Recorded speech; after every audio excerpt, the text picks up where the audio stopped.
Welcome to OPENBOX Education. In this video, I am going to explain about PLA folding and foldable compatibility matrix.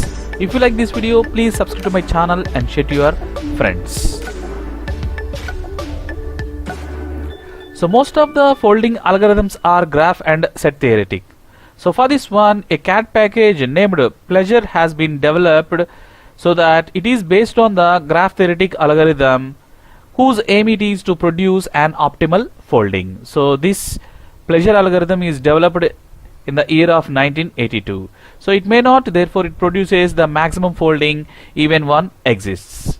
So here this figure represents that programmable logic array. It has the columns are 10 and the number of rows are 16.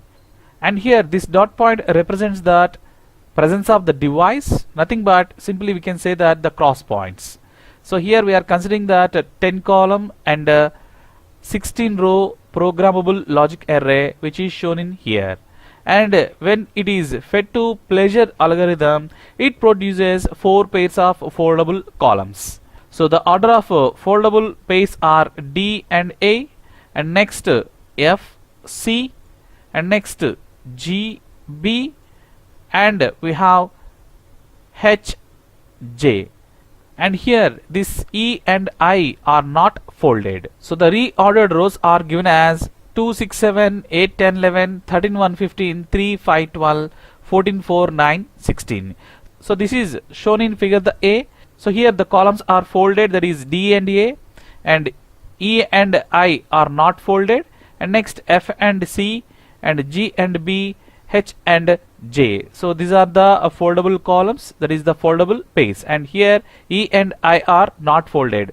So this figure here is the output when you are applying the programmable logic array by the Pleasure algorithm. And if you see the second figure, here we got that the maximum folding, that is every column is folded, that is A and C here folded, and next B and E, and here F, G, and H, I, and finally we have D and J. So these are the foldable pairs A, C, B, E, F, G, H, J, and D, J.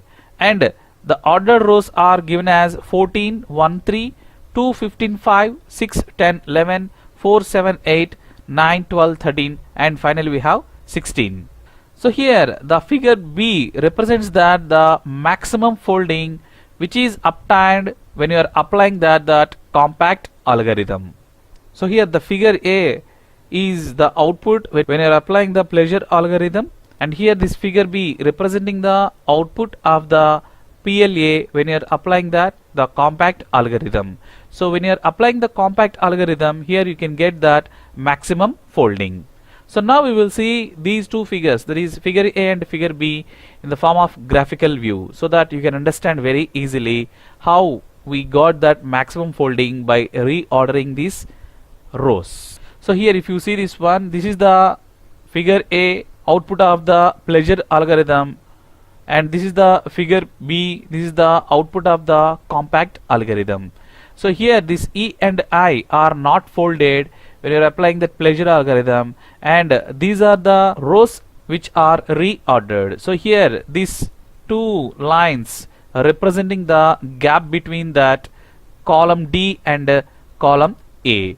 So here there is a gap here because this 14 belongs to that column A, and this yellow dots representing that column D. So there will be a gap between these two, so that is why we are using these two lines here. And next one for FC, here there is a gap between 15 and 3 here, so here 15 and 3. Like that we have 13 and 1 for G and B. So here for G and B here there is a gap, and for H and J it will be the same, there is nothing but here 14 and 4. And if you see this one, when you are applying the programmable logic array to the compact algorithm, then we got the output of the figure B. If you see this one, the rows are reordered to get the maximum folding. So that is why here when you are applying the compact algorithm, we will get maximum folding. So before going to that compact algorithm, we should know foldable compatibility matrix. So already we shown in the figure, that is a programmable logic array. So here this is the programmable logic array, so which has 10 columns and 16 rows are there. So the 10 columns are from A to J and 16 rows are from 1 to 16. So as we know that the dot represents the presence of a device and known as the cross points.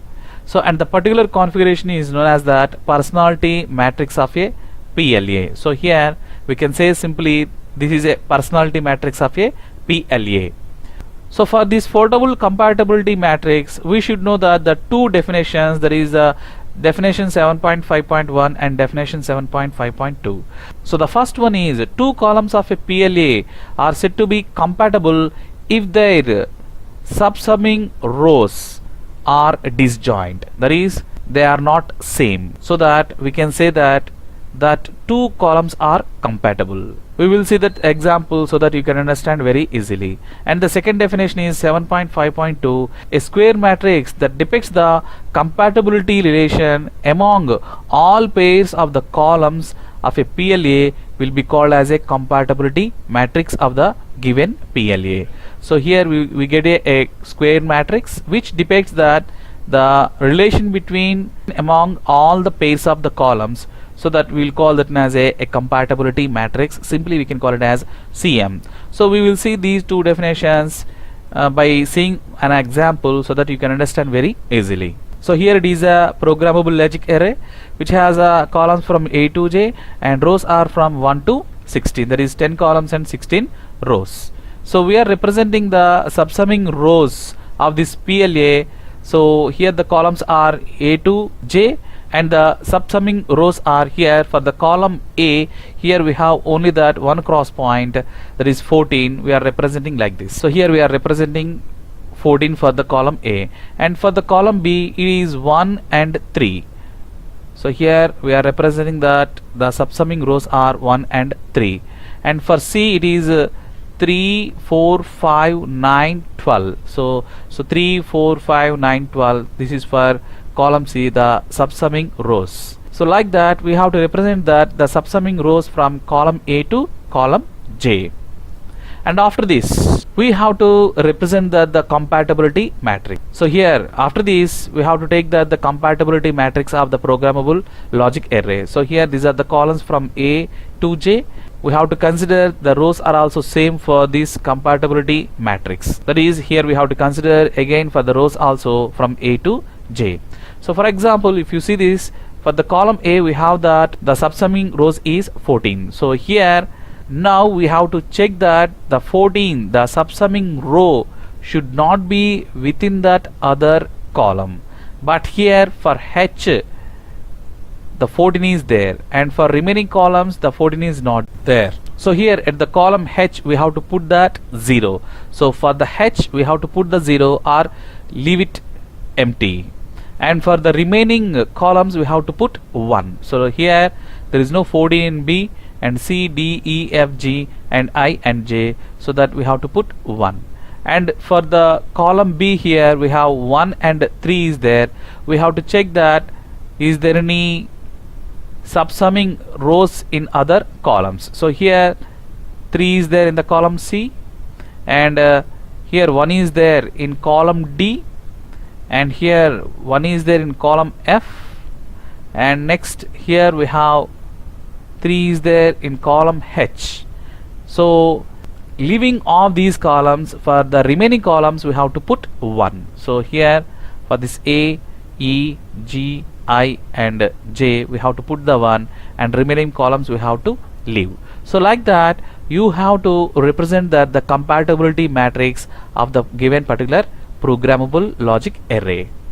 And next is that the definition 7.5.3, a reduced compatibility matrix as shown in the figure 7.5.3. So we will see that the reduced compatibility matrix so is called as a foldable compatibility matrix. It exhibits the following properties. So here already we know that there must be a disjoint between that subsumming rows, and next one is it is M cross M matrix where 2m less than or equal to n. So here n representing the number of columns, so that the foldable compatibility matrix is said to have order m. And next one is that it has all the ones lower triangle about the leading diagonal. We will see this is the third property in by seeing that the example, by seeing that the figure 7.5.3. So the columns of the foldable compatibility matrix are the top columns of the folded PLA. So we will see these properties by seeing the figure 7.5.3. So here if you see this one, so the foldable compatibility matrix, so here this is the compatibility matrix. So from this we will go for foldable compatibility matrix. So in the foldable compatibility matrix we have to take the foldable pairs, that is here the foldable pairs are AC, and next one BE, and next FG, HI and DJ. So now we will get this foldable compatibility matrix from the compatibility matrix. So here for example if you see this one, so here we have A and C is there. So at the A and C we have 1 is there, so that here we have to represent that 1. And if you see this one, next one A and E we have, so here A and E we have 1 is there, so we have to represent here 1. And next A and G is there, so in the compatibility matrix A and G is there, we have to represent that is 1 there in that foldable compatibility matrix. And if you see this one, here we have F and C is there. If you see this one, we have F and C is there, so here we have 1 is there, so that we have to represent 1 in this foldable compatibility matrix. So like that we have to represent that the foldable compatibility matrix. So here we got that the foldable compatibility matrix of the PLA from the compatibility matrix. So thank you very much for watching this video. To watch more videos, please subscribe to my channel OPENBOX Education.